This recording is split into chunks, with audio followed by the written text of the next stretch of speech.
And the Pentagon insisting the Obama administration did not coordinate with the Assad regime, but the U.S. did inform Syria through our UN ambassador of our intent to take military action. So is the Obama administration walking a fine line here? Former UN ambassador John Bolton joins us. Good evening, sir.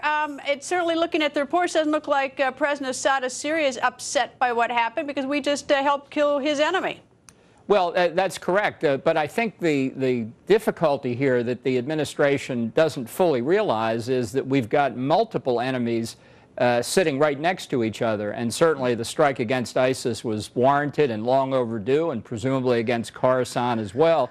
But that doesn't mean that it's to our advantage to see the Assad regime encouraged or built up or given any sense that the United States is now prepared to accept its continued existence. And Iran needs to know that even more directly.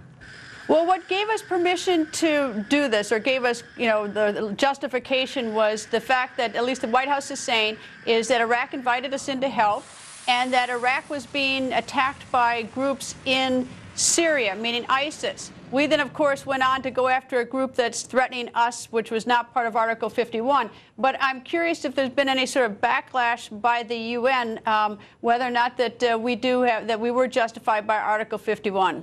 Well, I don't think we have to be justified by Article 51. I couldn't care less, in a sense. The United States has an inherent right of self-defense, whatever the UN Charter says. It happens to. That would be against Khorasan. Would that be against ISIS as well? Since of course. Apparently, what the Obama administration is saying is they did it for Iraq.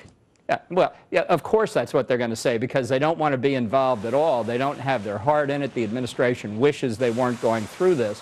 But if you have to construct a legal definition, that's what Article 51 says, that every nation retains the inherent right of individual and collective self-defense.